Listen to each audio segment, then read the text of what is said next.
welcome to Sabarkam. आज हम बनाएंगे प्रोटीन रिच हरे मूंग। यस, ग्रीन ग्राम भी इसको कहते हैं, ग्रीन मूंग भी इसे कहते हैं।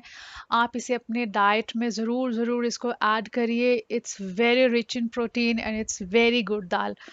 तो आज हम इसकी वेरिएशंस बहुत है बनाने की। आज हम सबसे इजी वे में इसको कैसे बनाते हैं वो हम देखेंगे। इसके लिए हमें क्या क्या चाहिए। अनियन चाहिए, एक बड़ा चाहिए या दो छोटे। और आप देख सकते हैं गार्लिक चाहिए, ग्रीन चिली चाहिए, जिंजर और टमाटर। अगर एक बड़ा टमाटर है, नहीं तो छोटे दो टमाटर। अब आप देख रहे होंगे कि मैंने जो लहसुन है उसको मैंने पील नहीं किया है, छीला नहीं है। क्योंकि मैं क्या करती हूँ, जैसे लहसुन है कभी दिल करता है तो छील लेती हूँ, नहीं तो इस लहसुन को आप अच्छे से धो लो, बिकॉज इट्स ऑर्गेनिक, मेरा ऑर्गेनिक है।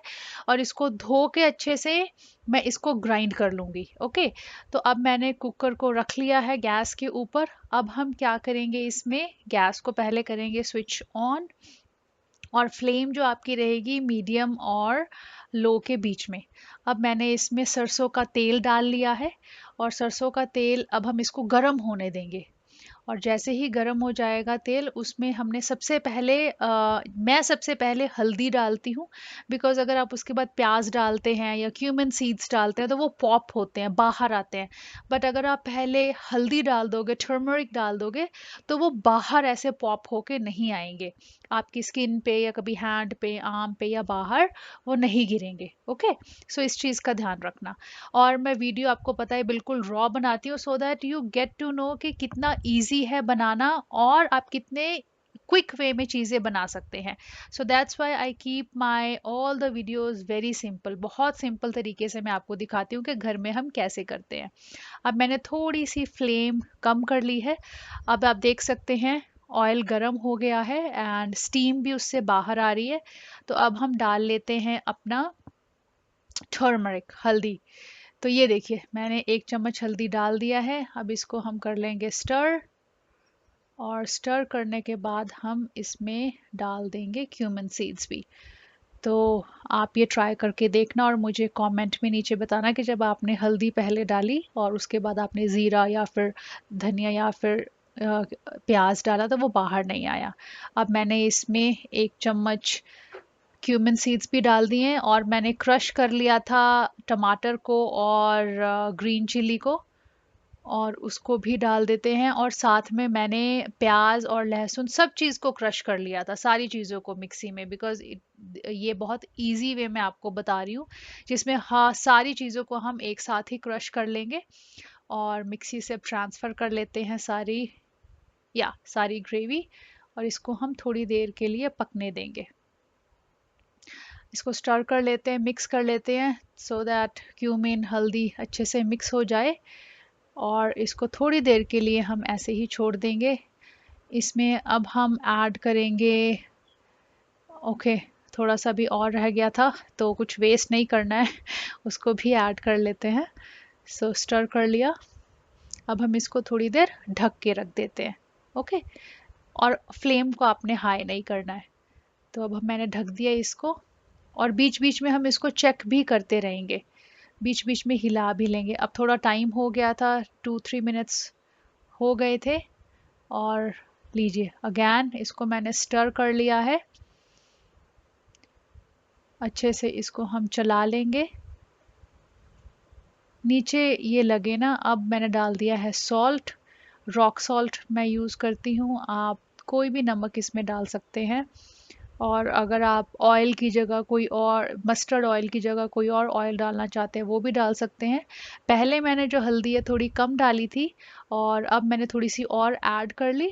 सो अब इसको फिर से ढक के रख देंगे थोड़ी देर, और थोड़ी देर बाद इसको चेक करेंगे कि ये उसमें बबल्स आएंगे। चलिए 2-3 मिनट हो गए थे। अब आप देखिए साइड में ऑयल आप देख रहे हैं, बबल्स भी देख रहे हैं। सो जो हमारी ग्रेवी है ये रेडी हो गई है। और मैं रेड चिल्ली पाउडर और ये सब नहीं डालती हूँ, मोस्टली मैं नहीं डालती हूँ। एंड नाउ होममेड हरा धनिया, नो नॉट हरा धनिया, होममेड धनिया, यस, मैं ये चेक कर रही थी कि आप सुन रहे हो ना, देख रहे हो ना। तो ये मैंने होममेड धनिया पाउडर बनाया है। कुछ नहीं, धनिया को लेना है, उसको अच्छे से साफ कर लेना है। साफ करने का मतलब है उसमें देख लेना है कि कुछ उसमें कोई पत्थर तो नहीं है, और उसको रोस्ट करके बस उसे क्रश कर देना है।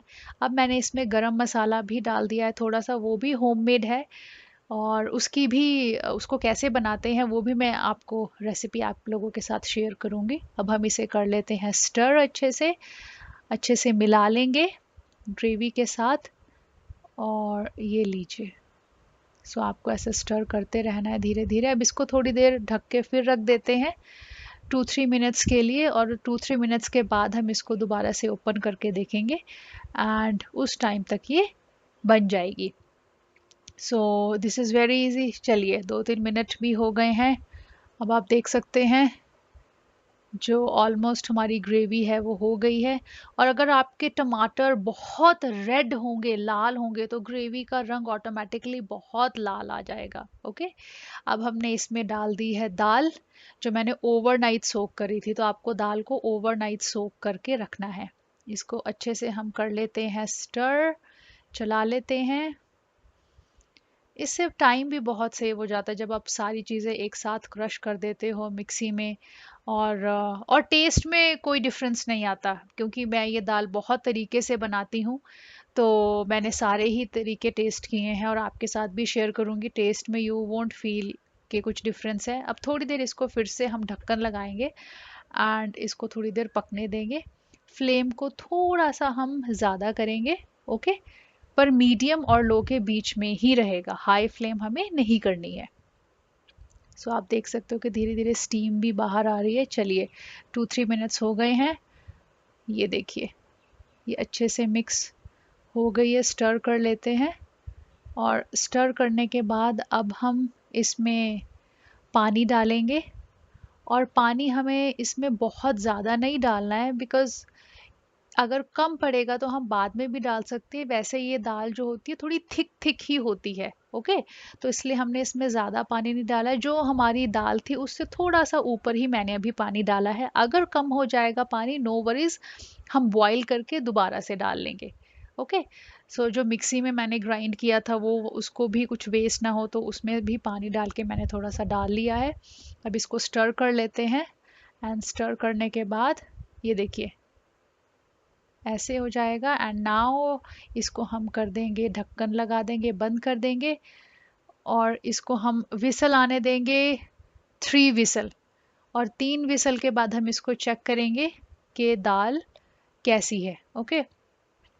तो लीजिए, अब ये में विसल भी आ गई है कुकर को।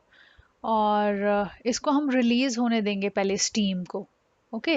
तो सारी स्टीम जब रिलीज़ हो जाएगी, फिर हम कुकर के ढक्कन को ओपन करेंगे। तो लीजिए, गैस कर दिया है मैंने बंद, और स्टीम को अब निकलने देते हैं धीरे धीरे धीरे। एंड उसके बाद चेक करेंगे कि दाल कैसी है। अगर पानी कम होगा तो जैसे मैंने पहले बोला, तो हम ऐड कर लेंगे। चलिए। सो अब सारी स्टीम जो है वो निकल गई है। सो अब देखते हैं। सो जब आप ओपन करेंगे तो दाल आपको कुछ ऐसे दिखेगी। और इसको अब हम स्टर करेंगे। सो यस, पानी नीचे था। कहीं आपने सोचा होगा पानी बिल्कुल ख़त्म हो गया है, नहीं। तो ये इसकी कंसिस्टेंसी है। अगर आपको इस कंसिस्टेंसी में पसंद है तो आप इसमें भी खा सकते हैं, नहीं तो मुझे पानी अभी थोड़ा सा कम लग रहा है। और इसको हम बॉईल करेंगे। पहले चेक कर लेते हैं कि दाल पूरी तरह गल गई है या नहीं गल गई है। सो ये देखिए, नहीं, अभी थोड़ा सा फ़र्क है दाल में। तो बॉइलिंग वाटर, गर्म पानी, जैसे मैंने पहले बोला था कि वो हम ऐड करेंगे अगर हमें ज़रूरत होगी। एंड यस, हमें ज़रूरत है।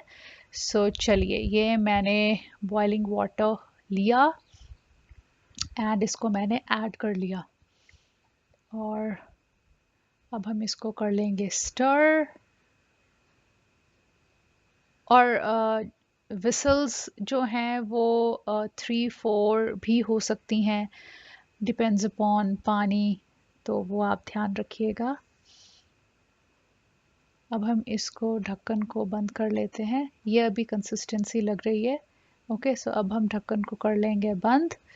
एंड इसको थोड़ा सा पानी और डाल लेती हूँ या, और एक विसल इसमें आने देंगे और उसके बाद हम चेक करेंगे कि दाल में पानी ठीक है, दाल गल गई है। हालांकि दाल अब बहुत थोड़ी सी ही रह गई थी गलने के लिए, तो वो गल जाएगी।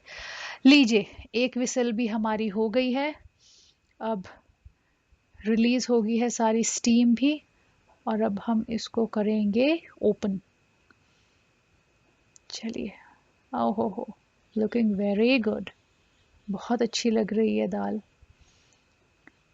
एंड देखिए, पानी जो हमने डाला था बिल्कुल परफेक्ट आया है। यही हमें कंसिस्टेंसी इसकी चाहिए थी। पानी अच्छे से इसके साथ मिक्स हो गया है, ये देखिए, this is what we needed. यही हमें चाहिए था। चेक भी कर लेते हैं, आपको मैं दिखाती हूँ। परफेक्ट, बिल्कुल दाल गल गई है। तो यही हमें चाहिए था। अब हम इसके अंदर डालेंगे कसूरी मेथी। कसूरी मेथी से जो फ्रेगरेंस आएगी वो बहुत ही अच्छी खुशबू आएगी। तो ये ऑप्शनल है, आप डालना चाहते हैं तो डाल सकते हैं, नहीं डालना चाहते आपकी विश है। और इसमें हम डालेंगे हरा धनिया। हरा धनिया भी ऑप्शनल है, अगर आप खाते हैं तो आप डालिए, अगर आपको पसंद है डालिए, नहीं तो आप इसे मत डालिए। तो जो बेसिक पर्पस है वीडियो का, दैट इज़ दाल, कि ऐसे बनती है। और इसको मैंने रख लिया है ओट्स की रोटी के साथ। और देखिए ओट्स की रोटी कितनी ज़्यादा सॉफ्ट है। अगर आपको ये जानना है कि मैंने ओट्स की रोटी कैसे इतनी सॉफ्ट बनाई है, तो आप कमेंट कर सकते हैं, मैं आपके साथ वीडियो शेयर करूँगी। आई होप आपको ये वीडियो अच्छी लगी होगी। Please like, subscribe and share. Bye bye. और देसी घी एंड में बाय।